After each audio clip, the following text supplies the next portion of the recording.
Before Campaneris takes on Cuellar quickly now, today's umpiring alignment. Larry Knapp will be at home plate. Jake O'Donnell at first base. Ron Luciano at second. The ump at third is Lou DeMura. The umpire down the left field foul line will be Bill Kunkel. And the gentleman who worked home plate yesterday in Game 1, Hank Soar, is the American League umpire down the right field side. Well, here we go now, friends, with Game 2 of the American League Championship Series. Cuellar's first pitch is in. Strike one called.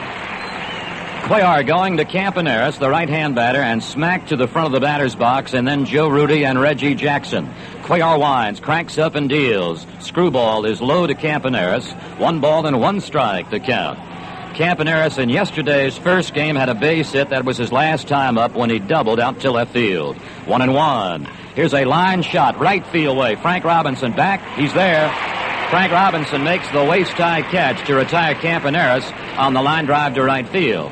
Now, early in yesterday's game, we'd say through about 4 or 5 innings, it would appear that as often as they could against left-hander McNally, right-hand batters especially were going to the opposite field, just as Campaneris did his first trip today against the southpaw slants of Cuellar. Now here's Joe Rudy. He had a double in his first trip yesterday as he looped a base hit, the 2-bagger, just inside the right field foul line. Rudy, a right-hand sticker, batted .267 for the year. The off-speed Cuellar curve, good-looking strike to Joe Rudy. So Cuellar jumped ahead of Campaneris with a strike pitch, and he jumps ahead of Rudy, who also admires his first delivery. It'll be Reggie Jackson after Joe Rudy here in the top of the first inning. Cuellar, with both feet at the rubber now, begins to rock back. Here's his 1-strike offering. Grounded to third, right to Brooks. He's on top of it. Brooks to Boog for out number 2. Robinson to Powell. That's the combination to retire Rudy on the ground ball right to third. Here's Reggie Jackson. He was held hitless yesterday against both McNally and reliever Watt. Against the left-hander McNally, Jackson went 0 for 3, including a strikeout. Against Watt in relief in the 8th inning, he flied to center. Jackson for the year had a great deal of power, had a big slugging percentage, 32 homers, 80 runs batted in, 29 2-baggers. The fastball is high to Jackson. Now, normally, pitchers, whether they're left-handers or right-handers, don't like to throw Jackson low. Cuellar kept his pitch up, but too high to Reggie Jackson. With 2 out and the bases clean, the 1-0 is coming on. It's too low this time. So Cuellar pressing a bit now with his first 2 deliveries to Reggie Jackson. He's fallen behind 2 balls and no strikes. There are 2 gone in the top of the first inning. Cuellar coming back, 2-0. The slow curve hit high to right center. Rettenmund backing up, and he's there. He's got it measured. And Merv for the 3rd out. So Cuellar has a very smooth 1-2-3 first inning against Oakland. In the middle of inning 1, it's Oakland nothing, and the Birds are coming to bat.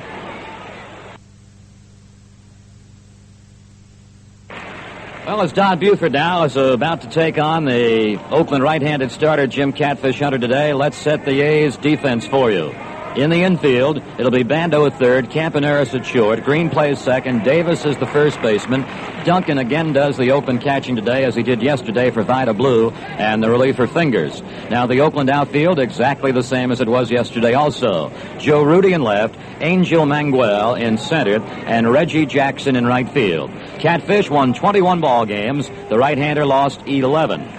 He made 37 starts, completed 16 outings, 4 shutouts. His ERA, 2.96. Don Buford is in the leadoff spot today, which had Paul Blair there yesterday. So Buford, of course, the switch swinger, who was far more effective batting left-handed than from the right side. Buford now starts it off against the right-handed slants of Jim Catfish Hunter. Buford batted .290 against the league, showed 19 home runs, 54 runs batted in. Cuellar set down the A's in case you just joined us, 1-2-3 in the top half of this, the first inning of play. Outside and high is Catfish's first pitch.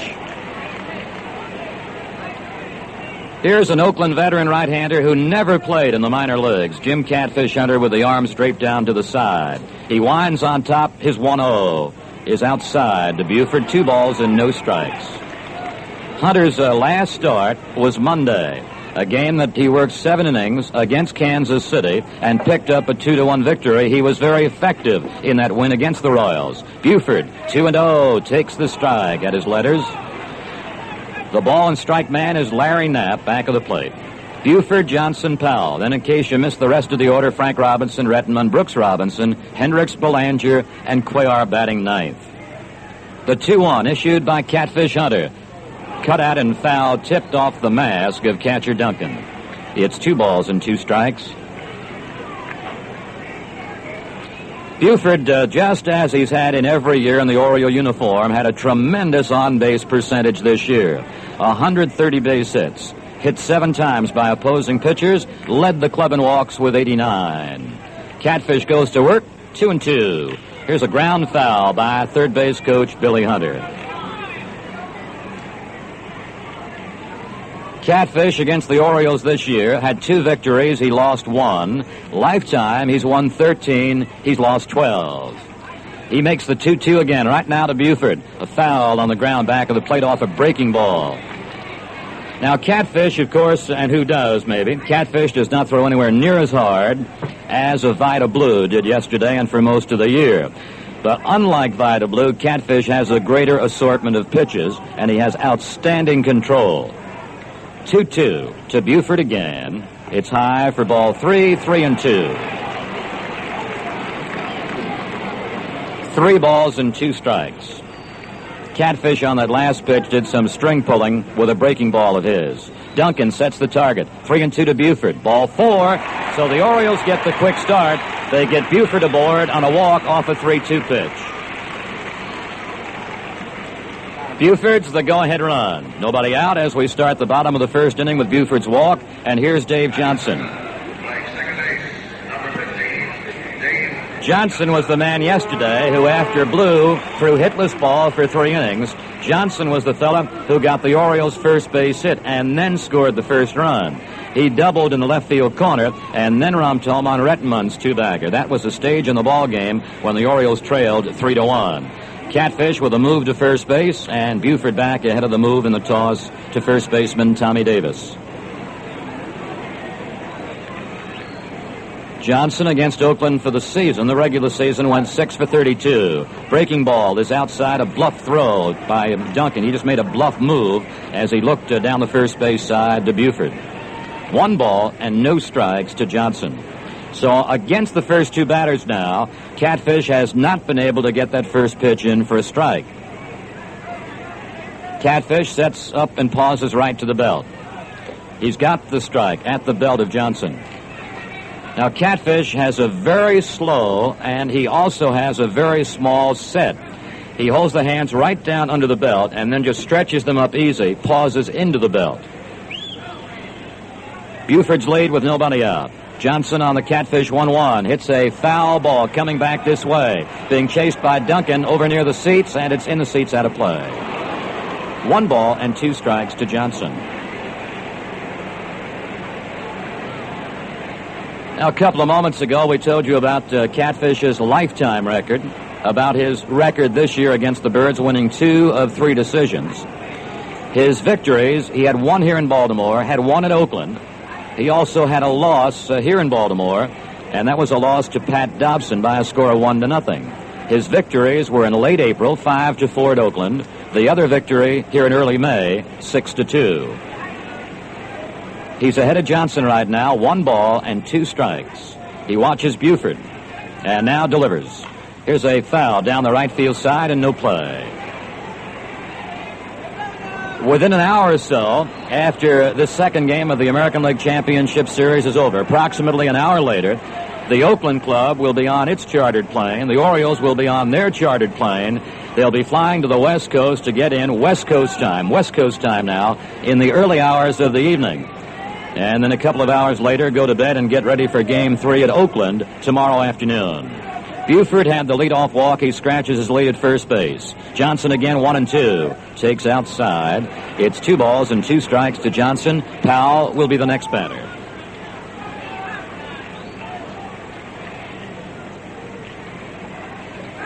There's kind of big holes on both sides of the Oakland infield. On the right side due to Davis's hold against Buford.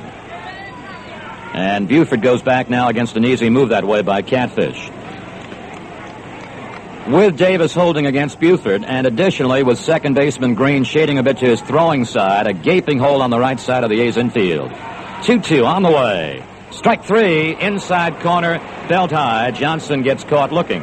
And we'll pause for station identification. This is the Baltimore Oriole Baseball Network. World Series action here on Radio 11 WBAL in Baltimore, the city of champions, Flagtown, USA.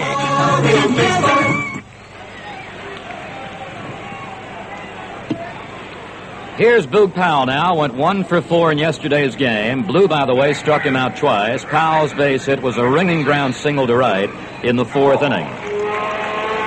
Powell did not have an abundance of success with the bat against Oakland this year. As a matter of fact, he only went 1 for 8. And that base hit, however, was his 7th home run of the year. Hunter again in that slow pause right into the belt. Delivers Powell. Strike. As it came off the bat, and then the foul tip came into Duncan's mitt. Powell doesn't believe it. He didn't feel that the ball tipped the bat right by the hands. Now, Boog, incidentally, is playing again today with a bruised right hand, a hand that he bruised again yesterday, sliding into second base. The one striker to Powell. He has to duck out. The pitch was high and tight. 1 ball and 1 strike. Here's how the Oakland infield now looks defensively against Powell. Bando is extremely wide at third. Sal's playing back about halfway. Campaneris is to the third base side of second. He's back deep. Back better than halfway is second baseman Green. Davis still bird-dogging and holding against Buford's lead at first base. The outfield pulled around, very deep to right, and pulled over a couple of steps in front of the right field warning area is Reggie Jackson. Powell has 2 holes, to straightaway left and to dead center. Manguel's deep to right center. 1-1. Here's a high pop-up into shallow right. Green backpedaling. Green near the foul line. And Green in fair territory makes the putout. So Powell is gone. He was jammed and popped up, and it chased Green to the outfield grass. 2 gone. Buford had the leadoff walk, and he's still aboard. And now a greeting for Frank Robinson. Now, Frank might have gone hitless yesterday and might have been collared pretty good by Vida Blue. But if you look carefully to that 7th inning rally yesterday, it was Frank's judgment of pitches and drawing a walk against Vida Blue which began the rally. He was walked and then later scored on a base hit by Belanger. So Frank 0 for 3 in the series to date. Against the league, batted at .281. Closing the hold on the left side of the infield against Frank Robinson is Campaneris. Here's a foul right back here to the screen, and strike 1 to Frank.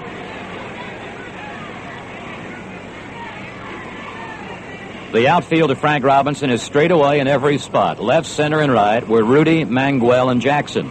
And they keep the power alleys gapped in left center and right center. With 2 out and a runner on, the 0-1 to Frank is popped up to the infield. Here's Green now, back of the mound. The second baseman, Green, for the 3rd out, and that completes the 1st inning of play. The score, Baltimore 0 and Oakland 0.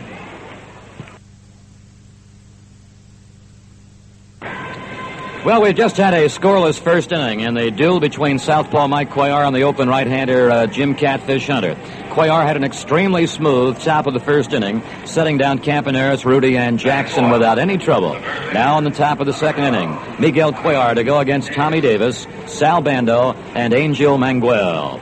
The Oriole infield, Brooks 3rd, Belanger short, Johnson 2nd, Powell 1st, and the Bird outfield, Buford left, Retmund in center, and Frank Robinson in right, and Hendricks is masterminding Cuellar. His pitch on the way to Tommy Davis, a little bit high, ball 1. Davis went 1 for 4 yesterday. Against the Orioles this year, he went 8 for 22. The cool Cuban Cuellar now makes his 1-0 move to Davis. It's inside. 2 balls and no strikes. Davis against Cuellar this year had 1 hit in 5 trips, and now with a 2-0 count to him, he's finding out whether to swing or take from third base coach Irv Noren. We'll find out 2-0. He swings away and fouls it right back under the booth. 2 balls and a strike. In case you're just flicking on your radio dial, in the top of the 1st inning, Campaneris lined directly to right fielder Frank Robinson, Then Rudy bounced right to third baseman Brooks Robinson, and Jackson skied to center fielder Retmund. 2-1 is a strike, knee high and on the inside edge. 2 balls and 2 strikes.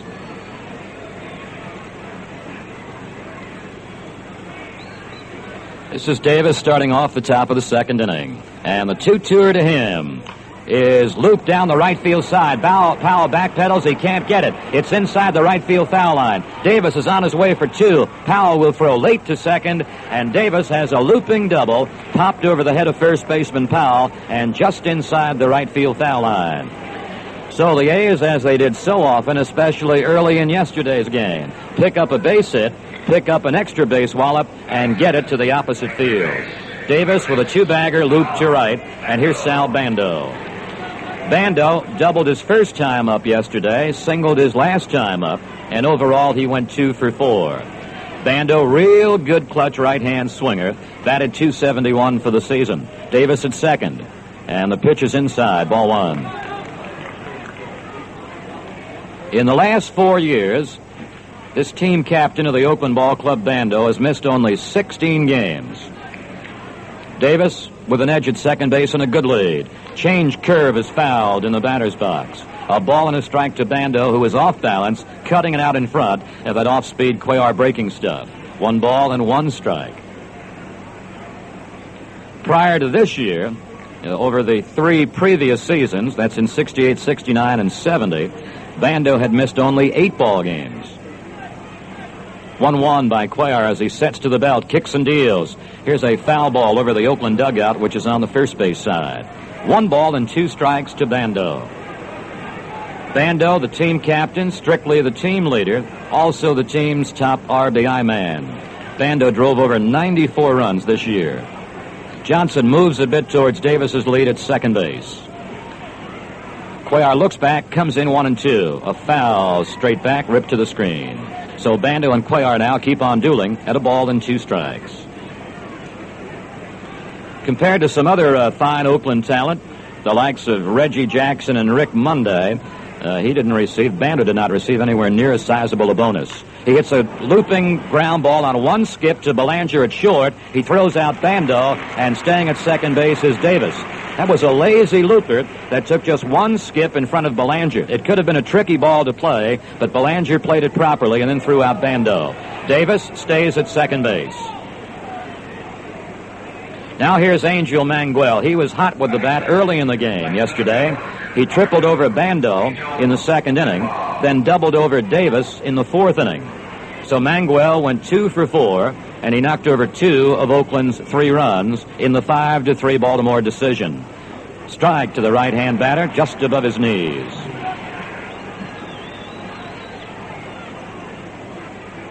Manguel is played into right center by Retmund. He's played to straightaway right by Frank Robinson. Manguel will tend to hit the ball a lot up the middle and also a lot to the right center alley. The set by Cuellar, his 0-1, is hit high into right center field. Back into shallow right center is Johnson. Johnson's there, and he grabs it for the second out. Manguel is retired on a high pop fly to right center field, taken by Johnson. Davis had the leadoff 2-bagger. He's still at second base, and now we'll go to the Oakland catcher, Dave Duncan. Duncan, like Manguel, also had 2 hits yesterday. He was relieved late in the ball game. As a matter of fact, he was lifted for the pinch swinger Mike Epstein for the final out when Epstein fanned against Eddie Watt. Duncan had a double, a run batted in plus a single yesterday. Batted .253 for the regular season. He steps to the front of the box for his right-hand swings against Cuellar. The curve, off speed, and a strike felt high. Now, the off-speed Cuellar pitch thus far has been his clutch pitch early in the ball game. He's gotten ahead of a few hitters with the off-speed curve. 2 gone, top of the second, no score. Davis is the base runner with a good edge off second. Slow curve, bounced slowly and foul, down third. An 0-2 count to Dave Duncan. He's the 7th man in the order.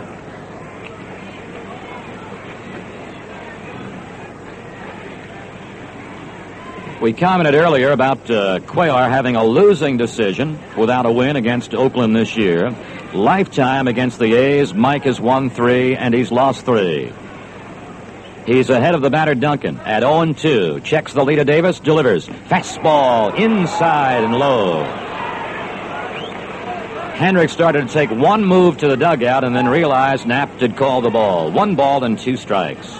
So 2 off-speed breaking pitches followed by low heat to Dave Duncan. So Duncan and Cuellar right now at 1 ball and 2 strikes. The pause by Cuellar to the belt. His next delivery is a looping pop fly back into shallow left. Belanger's there, and he makes the grab to retire Duncan and the side. Cuellar moves out of a jam after a leadoff 2-bagger by Tommy Davis. No runs, 1 hit and 1 left. In the middle of the second inning, it's Baltimore nothing and Oakland nothing. Well, here's what's coming up now against Oakland's Catfish Hunter. In the bottom of the second inning, this ball game is scoreless. Merv Rettenmund, Brooks Robinson, and Elrod Hendricks. It was Rettenmund's 2-bagger which got the Birds on the board for the first time yesterday. His double had plated Dave Johnson.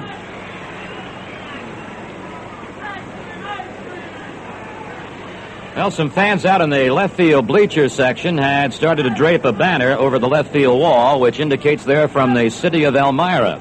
And the foul line umpire down the left field side, Bill Kunkel, has requested that those fans from Elmira remove the banner behind the wall. All right, the banner has been removed, and now here's Rettenmund. Finished the year batting a .318, and he's curved outside by Catfish. Catfish is mostly fastballs, sliders, and curves. He will off-speed some of his curveballs. Here's a line drive, right center field. Long run for Reggie Jackson. He dives, and he doesn't get it. Now the throw to second base, and Rettenmund is out at second base. The tag was made by Campaneris after a diving straight-ahead attempt by Jackson on the fly ball into right center. He dove, smothered the ball in his dive, did not get to the ball. It rolled off to his left side. Kept rolling by his left side, hit his shoulder. He recovered the ball on one knee, threw underhanded to second base. Campaneris, with the throw to the outfield side of second, came back and made the tag on the sliding Rettenmund. So Rettenmund gets a single, and he's out trying to get a double from the right fielder Jackson to the shortstop Campaneris. Brooks Robinson with a high, deep drive, left field. It is a home run! Brooks Robinson.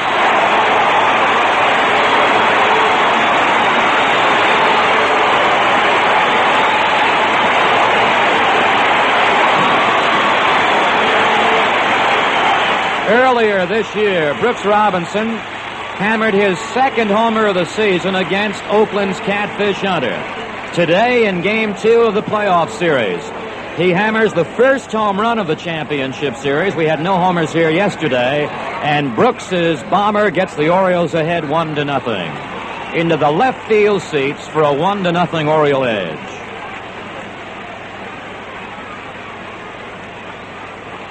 Brooks and the Birds lead Catfish and the A's 1-0. Elrod Hendricks is up now. Off-speed breaking ball downstairs and tight, ball 1. Hendricks did not play yesterday. Against Oakland pitching this year, went hitless in 8 visits to the plate. Outside, 2 balls and no strikes to Elrod. Yesterday it was Oakland which had the early lead. This afternoon it's the Birds who have the early edge. Hunter's ball 2 deal to Hendricks. Inside at the knees, 3-0 is the count. And now Dunking is barking out to Catfish to settle down and throw strikes, and not to be annoyed by Brooks's solo home run. Hunter with the arms draped down by the side, winds, kicks, and fires. He's got the belt-high strike to Hendricks. The homer that Brooks just walloped, his first 4-bagger in postseason playoff play. With 1 gone, 3-1, foul to the netting.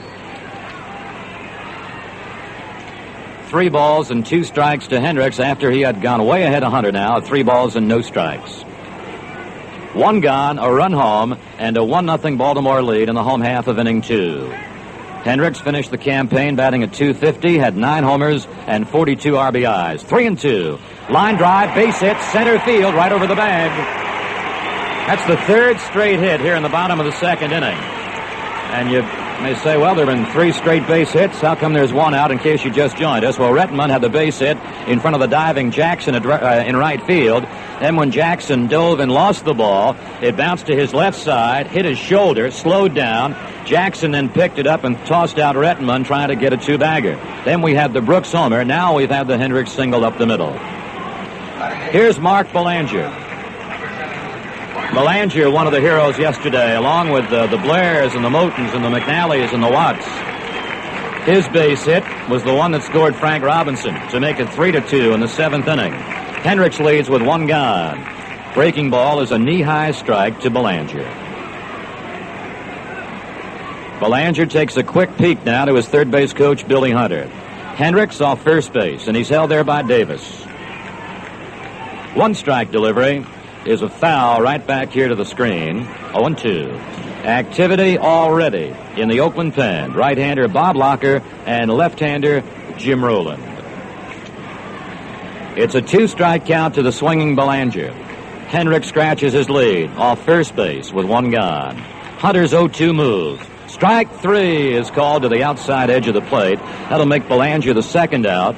It will also give Catfish Hunter his 2nd strikeout. Both have been 3rd called strikes. Johnson looked at 1 last inning. Now here's Cuellar.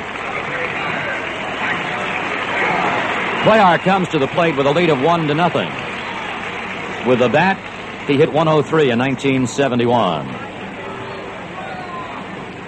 Rudy comes in a bit shallow in left field. Third baseman Mando creeps up to the grass.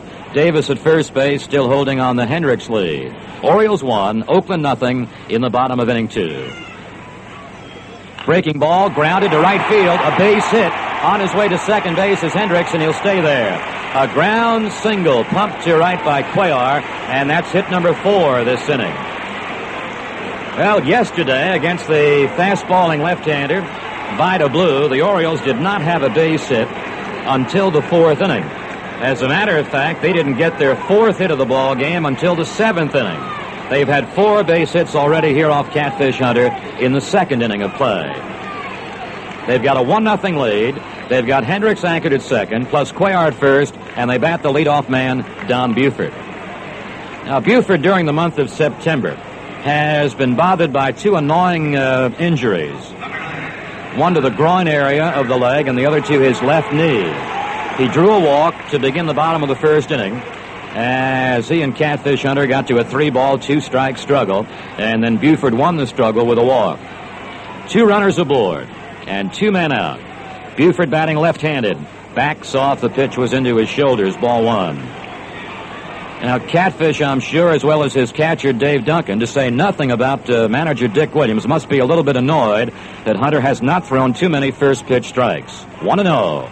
Here's a high drive into shallow right center. Jackson rushing over and getting there, and Jackson for the one-hand catch to retire the side. Give the Orioles a run on the homer by Brooks Robinson. 4 hits, and they leave 2. At the end of 2 innings of play, Baltimore 1, Oakland nothing.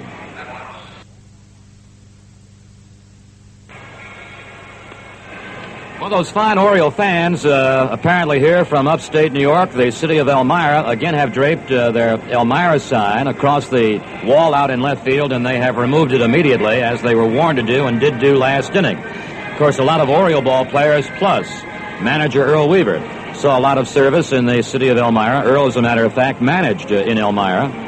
And for a while, just a short while after coming here to Baltimore, made his off-season home there. But, of course, in the last few years, Earl is permanently now a resident of Baltimore for the full year. 1-0 is the Oriole lead. And we go to the top of the 3rd, and Oakland will bat second baseman Dick Green, then pitcher Catfish Hunter, and the leadoff man, Bert Campaneris.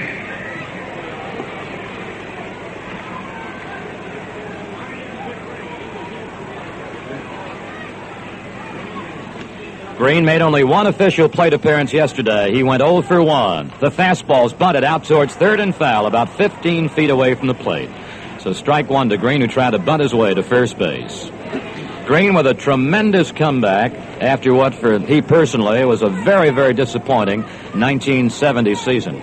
So disappointing, in fact, that Green had strong thoughts about not playing organized baseball again.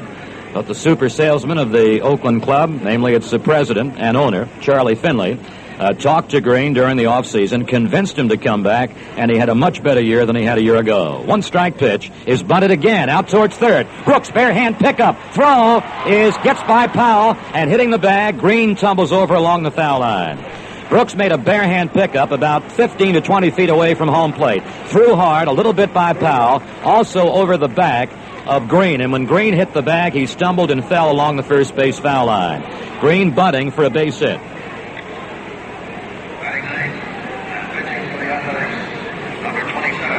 So Green now, as far as Oakland is concerned, is the A's tie run. And here's a fellow with the bat, although he's a pitcher, you cannot take for granted. He batted .350, had 36 base hits. Green leads at first base. There's nobody out. A full swing and a drive into left center. Rettenmund into left center and makes the catch head high. Hunter gone on one pitch on a drive to left center field. Green, who had the bunt base hit to begin this top of the third, hangs around first base. And now the leadoff man again, Bert Campaneris. We were talking about the fans who have draped a banner across the wall a couple of times out in the left field bleacher section, and about Earl Weaver's managerial days in Elmira. Earl managed there in 62, 63, 64, and 65, and never finished at Elmira lower than second. One on and one gone. Campaneris line to right in the first inning. The curve is fouled straight back. It was the off-speed breaking ball. Campaneris was off balance, reached for it, and got a piece of it, fouling it back to the netting. Campaneris, a fellow who's always lean, always looks in shape, and he's kind of a streak hitter. Speaking of streaks, he had the longest Oakland batting string for the season. He hit in 15 consecutive ball games. Dick Green's at first base, held by Powell and checked by Cuellar. Fastball. Oh, it's a strike. He had heat to Campaneris between the belt and the knees and right down the groove. An 0-2 count to Campaneris. So what Cuellar has been doing, and so far good control, has been mixing up his pitches to about every swinger. 0-2 to Campaneris. High drive, right field. Frank Robinson backpedals, now comes forward, and Frank Robinson for the putout. That's out number 2. Frank began to race back 2 or 3 strides, then put on the brakes and came back again 2 or 3 strides. Campaneris gone, and here comes Joe Rudy. Now, Rudy, unlike Campaneris ahead of him, will give Cuellar a lot more strike territory. He's a big fella, 6'2", about 200 pounds. And for a big guy, here's a fellow who also runs fairly well. Joe Rudy bounced out third to first in the first inning. Green bunted his way on to begin the top of the third. And now he leads at first base, and Powell still holds against him. The Cuellar check. He pitches Rudy high and inside. 1 ball and no strikes.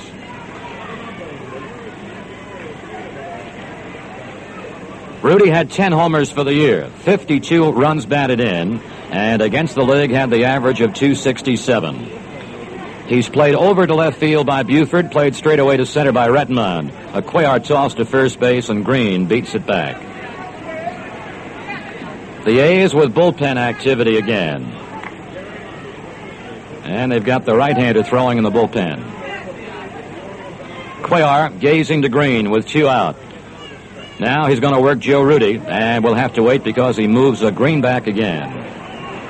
The right-hander loosening in the Oakland bullpen is Chuck Dobson. He is scheduled to be Oakland's Game 3 starter tomorrow afternoon in Oakland. The 1-0. The curve fanned out and missed. The off-speed breaking ball again. Now, most of Cuellar's breaking pitches have been the off-speed curves. He has thrown a few screwballs. When Cuellar is super, he'll have the hard curve, he'll have the soft curve, he'll have the soft screwball and the hard screwball, plus the fastball. 1-1 delivery. Inside. 2 balls and 1 strike. And one of the reasons that Cuellar occasionally is hit hard early in a ball game is that he just doesn't have the good stuff all the way through. And he tries to find out early in the ball game what he should use most and what he's most effective with. Green has the 2-out lead. Cuellar makes his 2-1 pitch. Strike. Fastball outside corner. A 2-2 count to Rudy with 1 on and 2 gone. And the Orioles are leading 1-0 on the second inning home run to left by Brooks Robinson.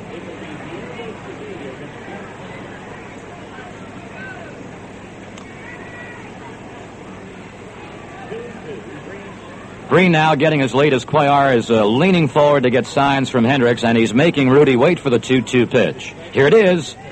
High, 3 balls and 2 strikes. Now, we commented a couple of moments ago that Chuck Dobson is throwing easily in the Oakland bullpen. There is a possibility that Dobson, who had been scheduled to be the third game pitcher tomorrow, might be pulled, and it could be Diego Segui. That is a possibility. So right now it's either Segui or Dobson tomorrow. 3-2, and we'll wait because Green goes back to first base again on a Cuellar toss that way. So Palmer is definite tomorrow. It'll be Segui or Dobson tomorrow at Oakland. The set by Cuellar with 2 out and 1 on. Again he throws to first base. And he keeps Green as close as he can because he knows that with 2 out on the 3-2 pitch, Green will be running. Powell stands right to the bag. Cuellar delivers. The curve is ball 4. It was high to Rudy. It advances Green to second base. It sends Rudy to first base and brings up one of the more dangerous fellows in the Oakland attack, Reggie Jackson. Jackson 1 for 4 yesterday. Fly to center in his first trip today. Rudy has just walked, and it's the first free ticket given up by Cuellar. Jackson yesterday in going 0 for 4 was fanned once by McNally. Runners at second and first, 2 men out.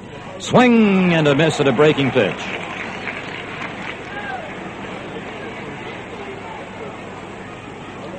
Cuellar kept that breaking ball of his low into the outside edge of the plate against Jackson. Jackson spreads the feet wide from almost the rear part of the box. Jackson now just requested time from plate umpire Larry Knapp. Wide of third to Jackson is Brooks Robinson. Back of Rudy's leadoff second base, the shortstop Belanger.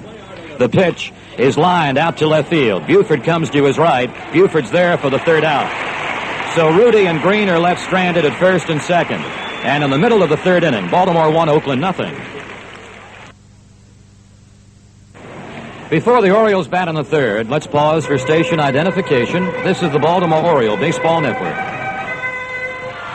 Listen to all the action of the 1971 World Series here on Radio 11, WBAL in Baltimore, the City of Champions. In the bottom of the third, Dave Johnson, Boog Powell, and Frank Robinson. And Baltimore leading Oakland 1-0. Johnson looked at strike 3 from Catfish in the first inning. The right-handed Oakland starter goes to Johnson now with a low outside fastball. 1 ball and no strikes. Against Catfish during the regular season, Johnson had 1 base hit in 9 trips to the plate. The ball 1 deal is the strike at the belt of Johnson. 1 ball and 1 strike. Johnson, Powell, Frank Robinson in the bottom of the third. It's 1 run, 4 hits for the Orioles, no runs, 2 hits for the A's. Johnson hits a towering drive down the left field side. Rudy in front of the left field warning track. Rudy has it for the first out.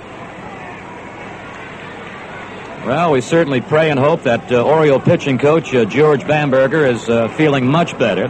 George is not in uniform here today. He complained earlier today of pains in his back and chest. George Bamberger will not make the trip tonight. To Oakland. George is currently under observation and examination at Mount Sinai Hospital here in Baltimore, and we certainly pray and hope that George will be feeling a lot better in the next few days. Here's Boog Powell now at the plate with the bases empty and 1 gone. High drive, deep right. Powell, home run.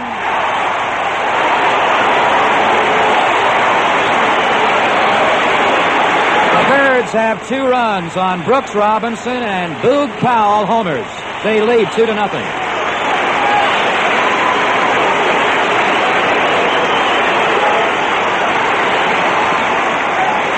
Powell has had this year now only 2 hits off Catfish Hunter, and both have been home run wallops. His 7th homer of the regular season was a homer, and now he gets a championship series homer off Catfish. Here's Frank Robinson. Low, ball 1 outside. Powell hit a hammering shot into the right field bleachers. 2-0. Baltimore leads Oakland. The 1-0 to Frank. Here's a ground ball to the shortstop, charged by Campaneris to his glove side, and he throws out Frank Robinson. 2 are out in the bottom of the third.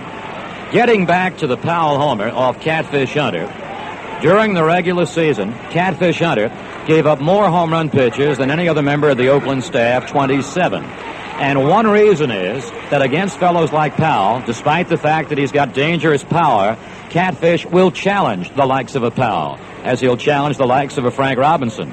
Now, Merv Rettenmund.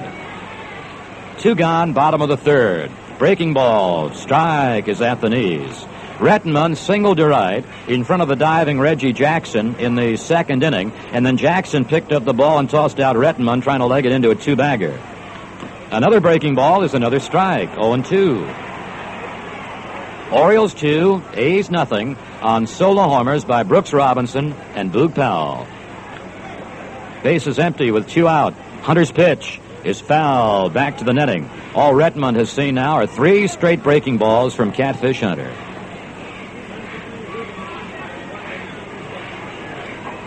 The home run by Boog Powell is his 3rd in championship series play, 1 each year. Catfish checking with Duncan. His 2-strike delivery. He's low with a fastball, 1-2. Now the 4-bagger that Powell just hit matches what he did in the 69 and 70 championship series against Minnesota. Hit a home run in each of those series. Breaking ball, too low, 2 balls and 2 strikes. Brooks Robinson hit his solo job in the second inning with 1 out and the bases empty. Powell hit his here in the third with 1 out and the bases clean. Rettenmund on the 2-2 by Hunter hits a foul to the right field side. Orioles have 5 base hits off Catfish Hunter in less than 3 innings. In 3 innings, Cuellar, who's pitched shutout ball, has given up 2 base hits. 2-0 is the Baltimore lead against Hunter and the Oakland A's. Hunter with the arms to the side. Reaches in the glove. His kick and his 2-2 pitch is a little bit too low. 3-2. In case you missed the umpiring assignments we gave you earlier, it's Larry Knapp at home plate.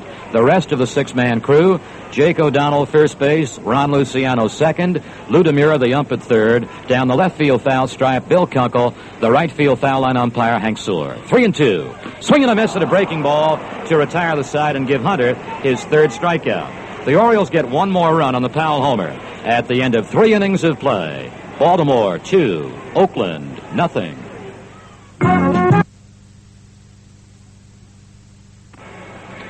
2-0 is the Baltimore lead. We have finished 3 innings of Game 2 of the 1971 American League Championship Series.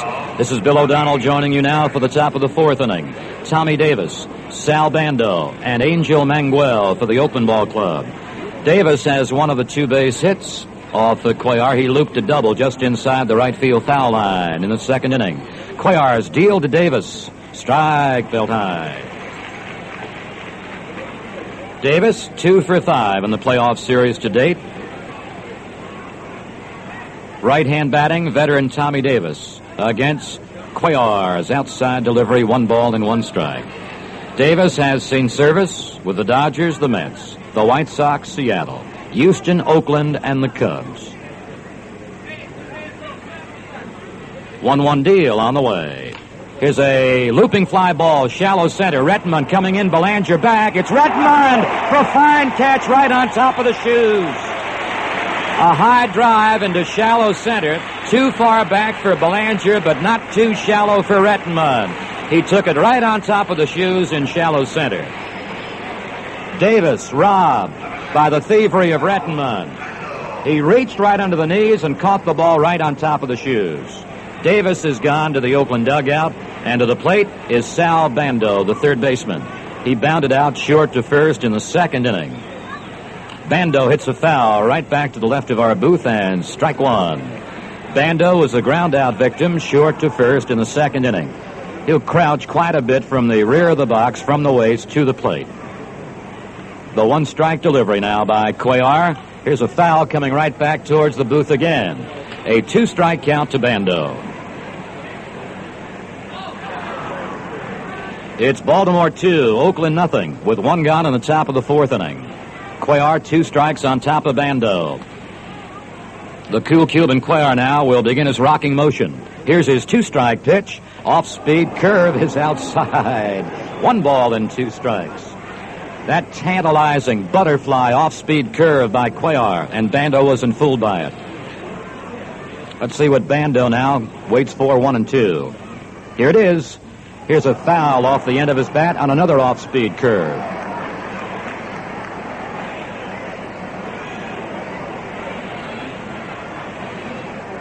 Cuellar and Bando keep on battling at a ball and 2 strikes. The outfield is straight away to Bando. The next delivery by Cuellar. Fastball is fouled to the booth again, right in front of us.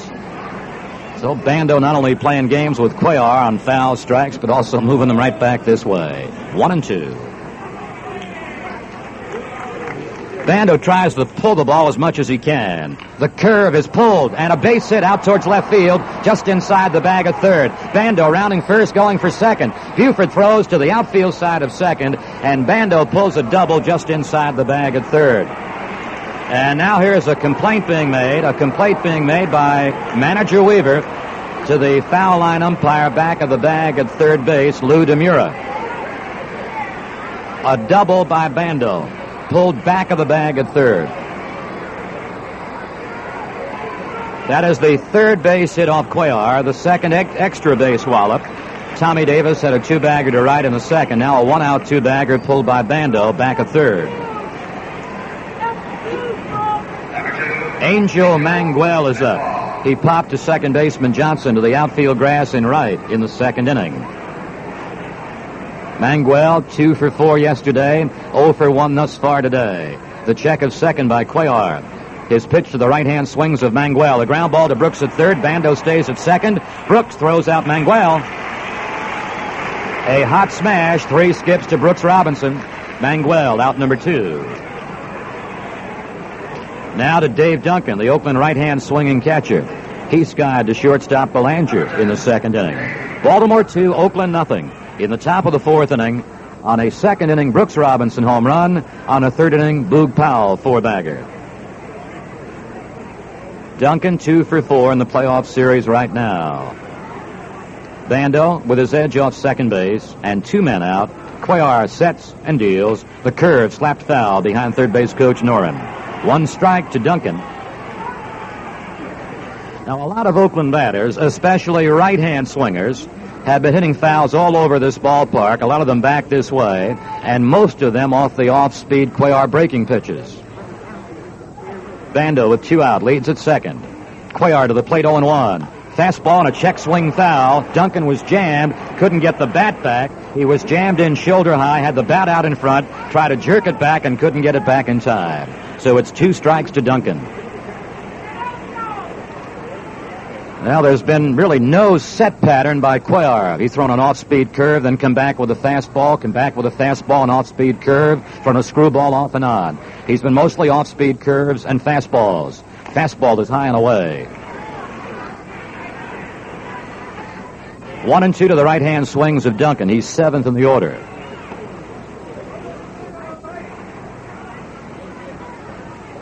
Bando had the 1-out 2-bagger. He's still at second base. Gets his lead now with 2 gone. Duncan, 1-2. Ducks under a high fastball. 2 balls and 2 strikes. And for the first time now, we have catcher Hendricks making a visit to the mound to settle down Cuellar. In the first inning, Cuellar retired Campaneris, Rudy, Jackson in order. In the second inning, he gave up the leadoff 2-bagger to Davis and then left Davis stranded by picking up Bando, Manguel, and Duncan in order. He had 2 runners on with 2 out in the third, got Jackson to fly to left. He's got Bando with the 1-out 2-bagger this inning, preceding Manguel's ground ball. 2-2 pitch with 2 out. Here's a ground ball past the mound, back a second, base hit to center field. Bando turning third, coming on to score, and that'll make it 2-1. A drive and a base hit up the middle by Duncan. Gets Oakland now on the board for the first time today. Duncan has his 3rd hit in this series. Baltimore 2, Oakland 1 in the top of the 4th. Bando's 1-out 2-bagger. And now the 2-out single by Duncan makes it 2-1, and here's Green. He had a bunt single outside the plate, between the plate and third in the third inning. Green, another right-hand swinger now to take on the southpaw slants of Cuellar. Duncan's lead. Cuellar's pitch, curve and a strike. Orioles 2, the Oakland A's 1 in the top of the fourth inning.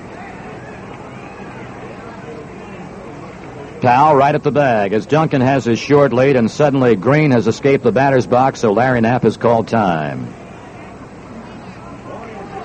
Green in the middle now, back in the middle of the batter's box with a one-strike pitch, is fouled in the batter's box off his hip. 0-2. A little listening reminder about Game 3 of the American League Championship Series tomorrow, to be played in Oakland. Game 3 will be on the air at 11:55 Eastern Time.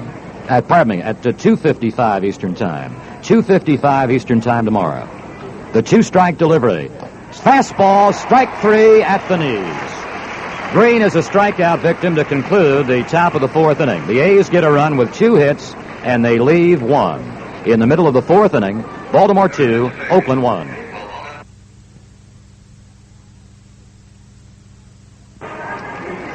Baltimore 2, Oakland 1. As we cruise to the bottom of the fourth inning, Brooks Robinson, Elrod Hendricks, and Mark Belanger. The box office sale now of tickets for the World Series to be played in Baltimore if the Orioles defeat Oakland in the championship series. The sale will begin Wednesday here at the stadium at 9 in the morning, and we'll tell you more about it a little bit later on. Here's Brooks, who had a second inning solo home run. He takes the strike at the knees by Catfish. Brooks' solo four-bagger in the second at that point gave the Orioles a 1-0 lead. They're on top right now, 2-1. He hits a pop fly into shallow right. Dick Green getting back. Reggie Jackson coming in. Jackson calls off Green, and it's Jackson for the catch. Speaking of those series tickets, which will go on sale Wednesday, there will be 2 types of tickets available. $10 upper and lower reserve non-chairback seats, and $6 outfield reserve seats. Cash, certified checks, or money orders will be acceptable. However, personal checks will not be honored. Here's Elrod Hendricks. He had a base hit to center in the 4-hit, 1-run second inning. He's played over near the bag and back deep by Campaneris, the shortstop. He swings and foul tips it off the chest protector of plate umpire Larry Knapp. You fans, speaking of the series tickets, in the event the Orioles are in it, if they beat Oakland, you fans may buy tickets to all 4 games here in Baltimore, or to games 1 and 2 only, or to games 6 and 7 only. 0-1. Here's a high pop-up towards third baseman Bando. He's at the foul line. He's in foul territory, and Bando, 1 step in foul ground, retires Elrod Hendricks. 2 away in the bottom of the fourth inning. Here's Belanger. Catfish made him look at strike 3 in the second inning.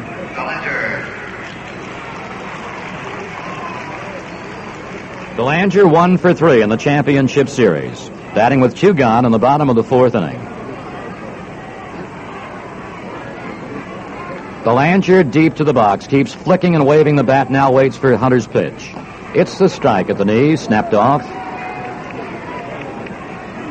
Oakland's infield gaps a hole on the left side between Bando at third and Campaneris shading his glove side from short. Here's a foul to the netting, 0-2. Well over into right and not deep at all against Belanger is Jackson. Manguel right now is to straightaway center. A bit over towards left center, shading that way is Rudy. Hunter's 2-strike pitch. Breaking ball outside, 1 ball and 2 strikes.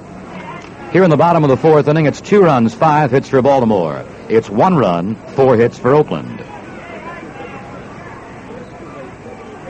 1-2 to Belanger. Outside and low, and Duncan has to reach across and dig it out. 2 balls and 2 strikes.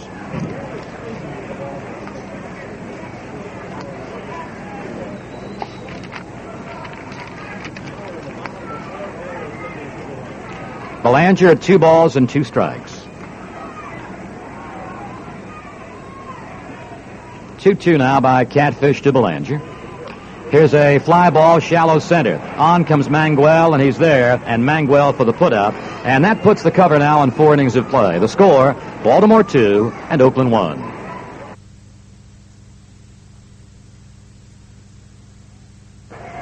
Well, friends, last inning we commented about the box office sale of World Series tickets about to go on sale Wednesday here at the ballpark at 9 a.m.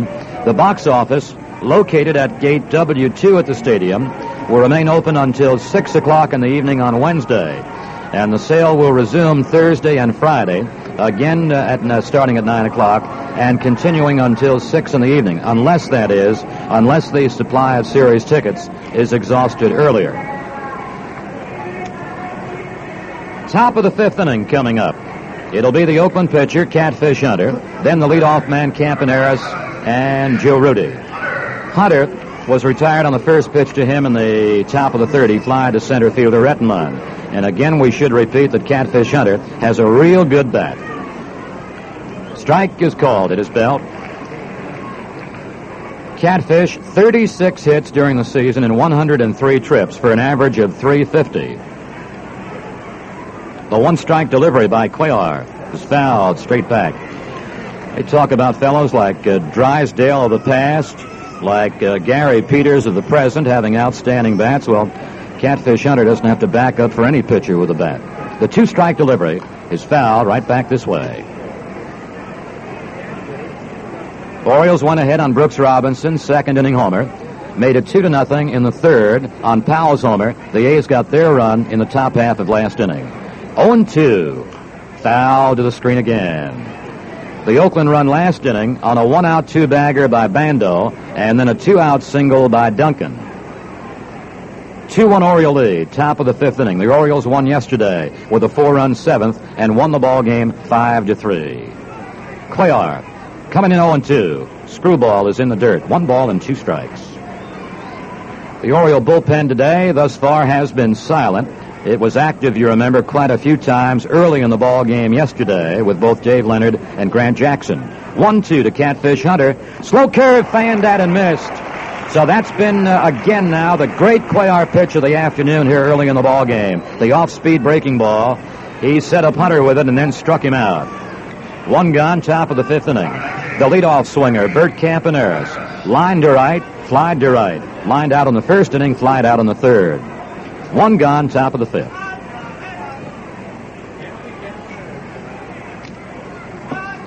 Campaneris in the playoff series, 1 for 6. He hits a fly ball to center. Rettenmund charging in. He can't get to it. It bounces in front of him, and Campaneris has a shallow single into center field. Well, after a hitless first inning, the A's have been bouncing back. They got a base hit in the second, the Davis two-bagger. A base knock on the third plus a walk. The base knock was Green's bunt single. They put together 2 hits in a run last inning. Now they get the one-out bingle to center by Campaneris and bring up Rudy. Joe Rudy has grounded to third, and he walked against Cuellar in the third inning. Powell will hold. Campaneris, who loves to fly, and he leads off first base. Campaneris, incidentally, had 15 straight steals to wrap up the 1971 season. 15 consecutive steals without being tossed out. And Cuellar drives him back with a low toss to Powell. 5 times Campaneris was the American League's stolen base champion. He leads with 1 gone. Cuellar goes that way again, and he's picked off. Campaneris got off too far and also leaned, and Cuellar picks him off. He threw waist high to Powell, and Powell made the clear-cut, convincing tag on Campaneris.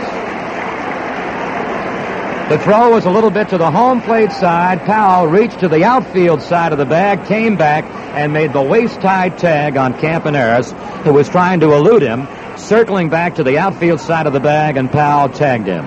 2 are out. The pitch to Rudy. He runs up, and the pitch is high and outside. He was up there trying to lay it down.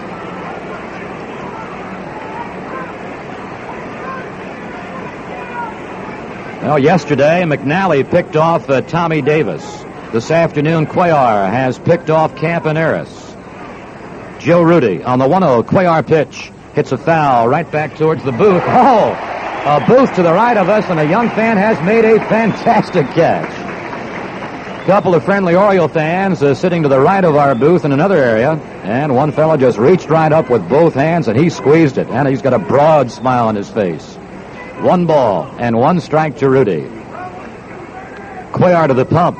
And here's his 1-1 pitch. Fastball line, deep right field. Frank Robinson is getting back. He's there, and he makes the catch to retire the side. Well, we're going to move over to television. Chuck Thompson is coming aboard now to be your radio host the rest of the way at the end of 4.5 innings. Baltimore 2 and Oakland 1.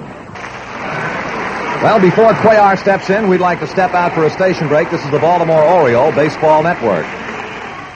World Series action here on Radio 11 WBAL in Baltimore, the City of Champions, Flagtown, USA. And now, good afternoon from Chuck Thompson's. We switch with Bill O'Donnell, who moves over to TV. And here is Cuellar to start the bottom of the 5th inning, and the pitch is cut on and missed, strike 1. Cuellar ripped a single into right field his first time on against the Catfish in the 2nd inning. The Birds produced 4 base hits, but come up with but 1 run. Strike 2 called to Cuellar as Hunter found the outside corner letter high to the Oriole left-handed swinging hurler.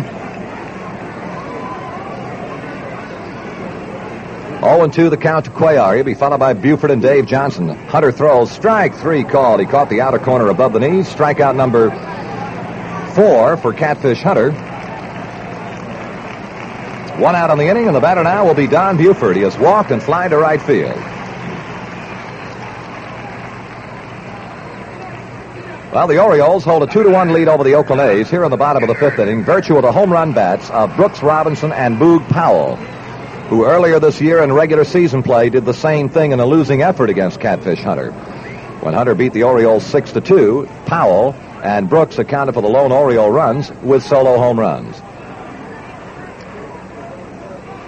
The left-hand swinging Buford waiting the first offering from Hunter, and it's on the way. Swing and a miss at the good Hunter fastball, strike 1.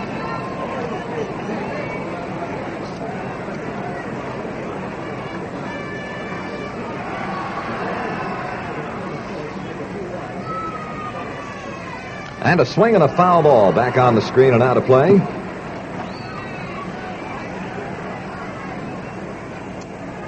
The Powell and Hunter home runs against Powell and Brooks home runs against Hunter came in the first game of a doubleheader May the 9th here in Baltimore. And the 2-strike pitch to Buford, curveball in the dirt, and the count now, a ball and 2 strikes to Don. The only time the Birds have been able to top this fella Hunter this year, it took a 4-hit shutout thrown by Pat Dobson. Here's the 1-2 offering to Buford. A little high and outside to make it 2 balls, 2 strikes, 1 out, nobody on. We're in the bottom of the 5th, and another ding-dong battle between the Oakland A's and the Baltimore Orioles for supremacy of the American League. The championship is at stake in this best-of-5 game series. Hunter rocks and fires, breaking ball, strike 3 called. He again nailed the outside corner knee-high to Buford, notches strikeout number 5. 2 gone in the Oriole half of the 5th inning, and the batter now, Dave Johnson. He was Hunter's first strikeout victim in the 1st inning. In the 3rd inning, he chased Rudy over near the warning track in the deep left field corner to grab his fly ball. Number 15, Dave Johnson.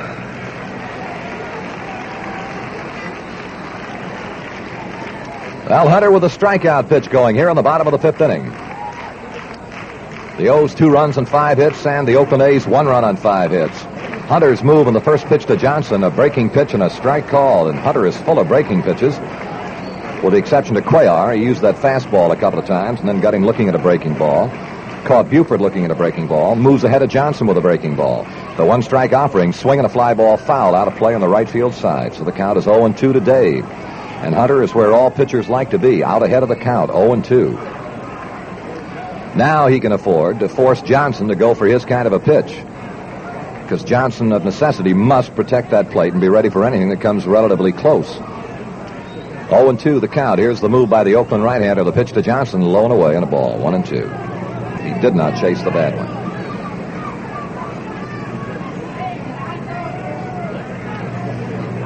One ball, 2 strikes, the count to Johnson. 2 out, nobody on. Bottom of the 5th. And Hunter ready once more. He levels and fires just a little low, and the count is 2-2. Hunter, a pretty good control pitcher. In 37 starts this year, that totaled 273-plus innings. He walked 80 and fanned 130. But he has, on occasion, been bothered by that gopher ball. He has thrown 27 home run pitches in the course of the regular year. Here's his 2-2 to Dave Johnson. Fly ball, well hit, right center. Angel Manguel chasing to the left, getting under it now. The Oakland center fielder wraps it up for the final out. The O's are 3 up and 3 down. And Hunter is now retired 8 in a row at the end of 5. Baltimore 2, Oakland 1.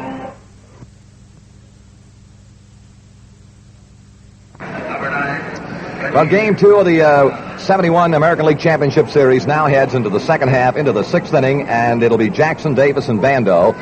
The score, Baltimore 2 and Oakland 1, and now you get to the real tough innings, and this is the kind of a ball game that you begin to develop a feeling for, and this game seems to be getting a little more tense, a little more difficult, a little more uneasy with every passing inning. Here is Reggie Jackson. He has against Cuellar fly to center and fly to left in 2 previous trips. The Oriole left-hander staring intently at Elrod Hendricks for the sign, and he is about ready to go. We'll have the first pitch in the top of the 6th inning to Reggie Jackson. The arm down on the pitch to Reggie, a swing and a miss at the Cuellar Scroogey. Strike 1.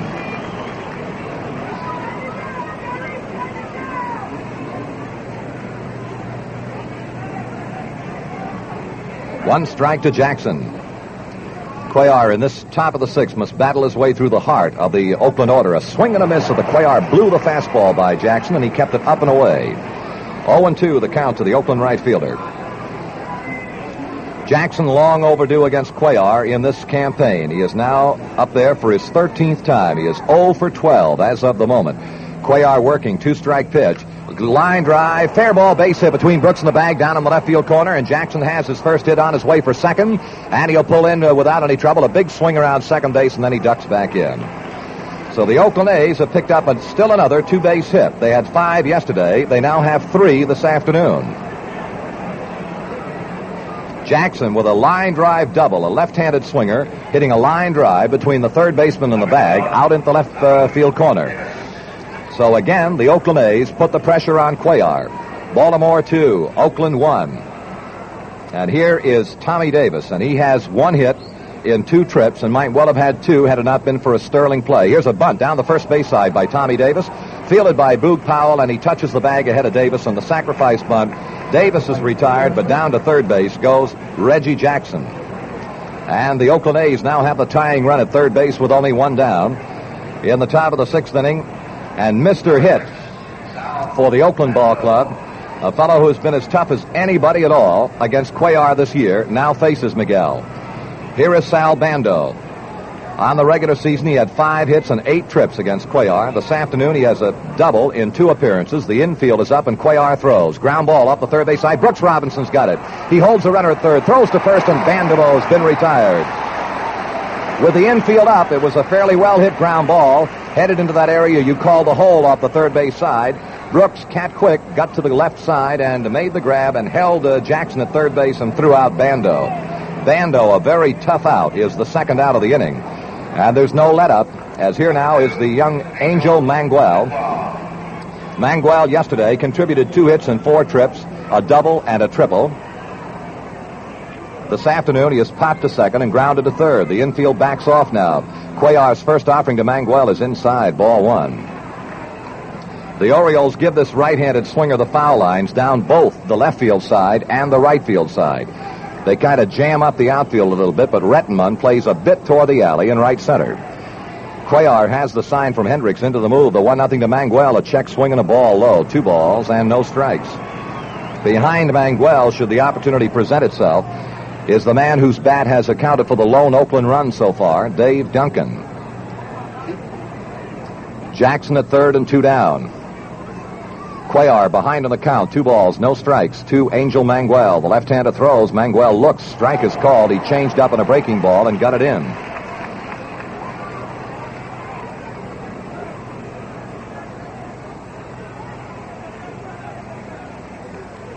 Two and 1 the count to the Oakland center fielder. Cuellar moves, delivers 2-1 to Angel Manguel. Another off-speed breaking pitch, and by the roar of the crowd, you get their feeling of approval, and the count levels at 2-2, and Manguel is beefing to the plate umpire, Larry Knapp, which is more than a little bit understandable.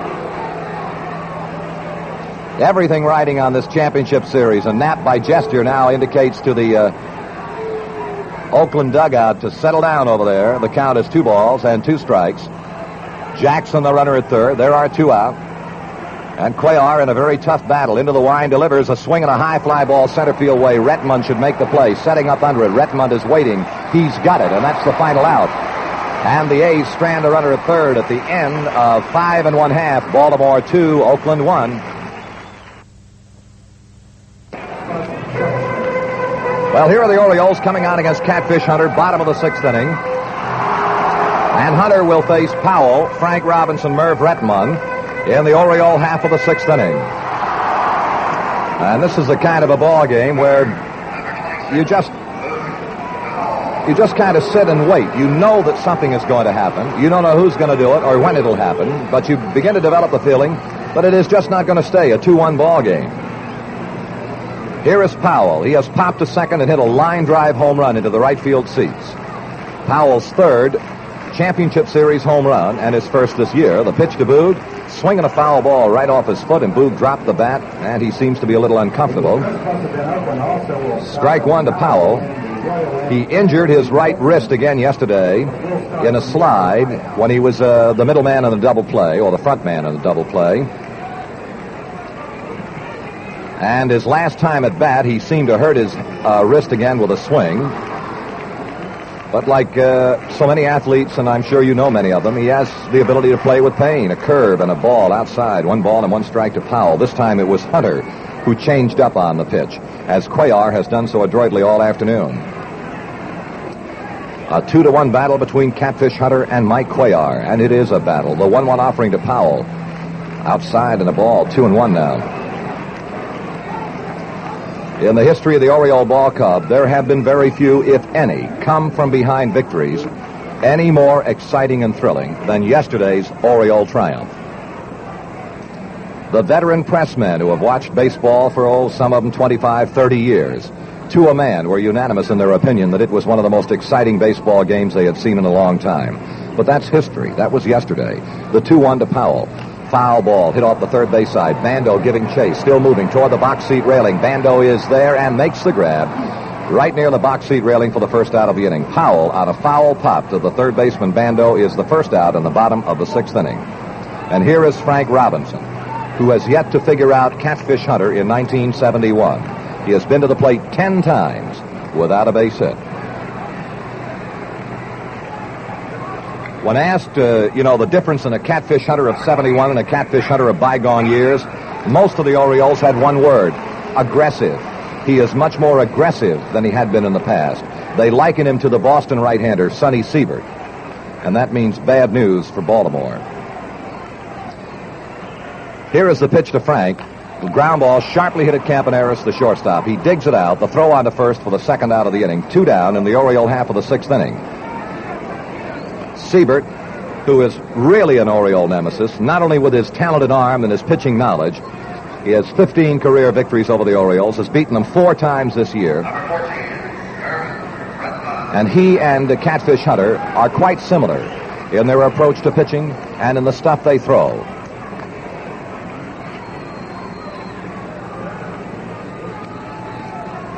Here now is Merv Retmund. He is singled and struck out. The pitch to Retmund, a swing and a fly ball well hit to right. Tracking it is Reggie Jackson, and the right fielder makes the catch for the final out. And the Orioles again are 3 up and 3 down, and Hunter now has retired 11 in a row. At the end of 6 innings, Baltimore 2, Oakland 1.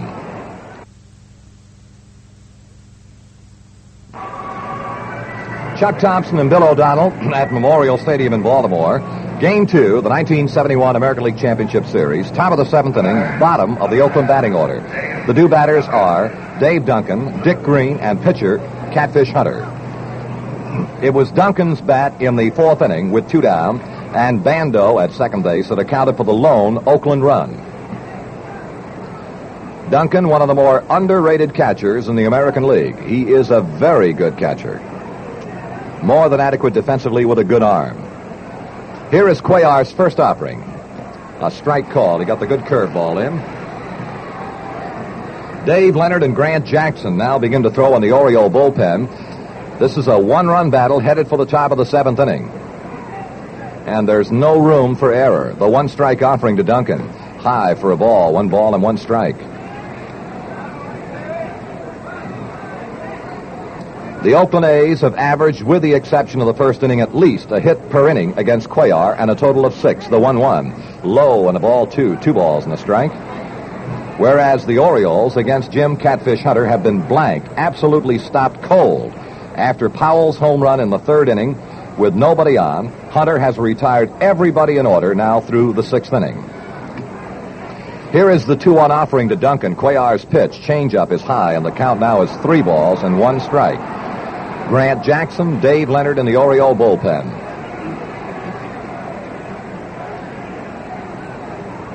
Brooks Robinson is cut over a little bit toward the line down the third baseway. That opens up the hole on the third base side of the infield. The 3-1 is cut on and foul right behind the plate, and the count is 3 balls and 2 strikes. One of the unusual features of both Game 1 and Game 2 is the unusual amount of 2-base hits. Yesterday, Oakland had 5 doubles. The Orioles had 4 doubles.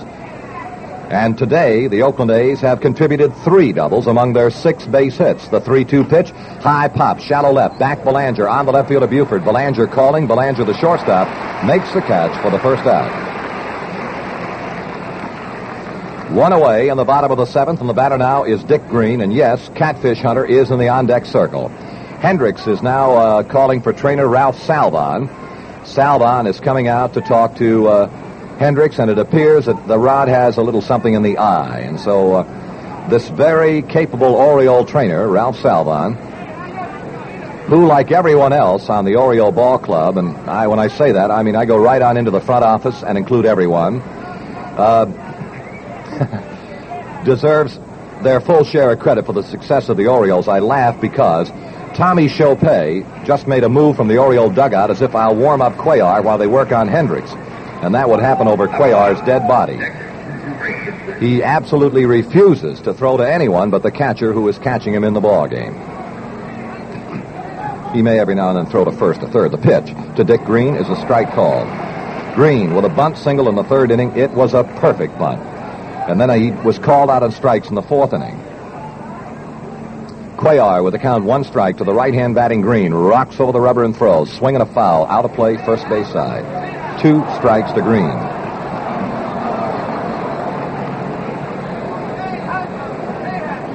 When you get to a championship series, a World Series, it is the hope of every baseball fan that both clubs play as well as they can play. Well, we're seeing 2 ball clubs here between Oakland and Baltimore that in the first game put on a fantastic performance. And Game 2 is just one of those things where you're afraid to blink your eye. 2 strikes, the count to Green. Cuellar throws. Fly ball foul, right field side and out of play. And now you get to the late innings through 7, 8, and 9 in a 2-1 ball game. And those goosebumps begin to arrive right on schedule. 0-2 the count to Dick Green with 1 out and nobody on. Cuellar has the sign. The left-hander's pitch. Ground ball hit toward the shortstop. Back goes the pitcher Cuellar off the back end of the mound. He made the grab and threw to first in time to get Green. Cuellar came off the reverse slope of the mound, the backside of the mound, very quickly and made the grab of that high bouncer and recovered and threw out Green. A good defensive play from the Oriole pitcher, Mike Cuellar. That's the kind of a play that would do credit to the Oriole pitcher, Jim Palmer, who defensively is about as good as you get to be in the middle of that diamond. Here is Jim Catfish Hunter, and what a ball game this right-hander is throwing for Oakland. As a hitter, he is 0 for 2, but he is a good hitting pitcher. A ball is low and outside. He has had great success against Cuellar. Coming into this afternoon's game, he has had 3 hits and 6 plate appearances against Mike. This afternoon, he is 0 for 2. Cuellar missed with a screwball, now coming right back. Fastball is high and away, and the count is 2 balls, no strikes to Hunter.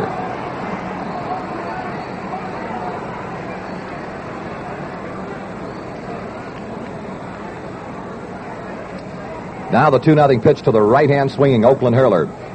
Cuellar delivers. He's got the strike. He pumped the hard one through, and Hunter was under wraps looking at it. And now Hunter looks to third base coach Irv Noren before awaiting the 2-1 offering from Cuellar. They play him straight away in all departments to the Orioles. The move by Cuellar, the 2-1 pitch, a ground ball hit down the third base side foul. Brooks made a fine play of the foul ball. 2 balls, 2 strikes. It'll be on to Oakland for Game 3 right after this afternoon's contest here in Baltimore under gray and leaden skies, but no rain in the offing and not a threat of rain. Cuellar's move, the 2-2 to Hunter. outside, and we fill the count 3-2. So Cuellar has gone to a full count for the second time here in the top half of the 7th inning. 3 balls, 2 strikes to Hunter. Campaneris waiting in the wings. Now the payoff, 3-2 pitch. Foul ball out of play. Yesterday's crowd, 42,621 paid, and this afternoon here at Memorial Stadium in Baltimore, it is not that large, but a surprisingly good turnout for a Monday afternoon. 3-2, the count to Catfish Hunter. Cuellar rocks. He kicks and throws. He swings, and a foul ball is hit toward the screen behind the plate. This season will be remembered by Baltimore baseball fans as one of the most miserable, weather-wise, they ever spent, but one of the most successful a baseball club could have on the field. The accomplishments of the Orioles, truly magnificent, and will be remembered for all time. The 3-2 pitch.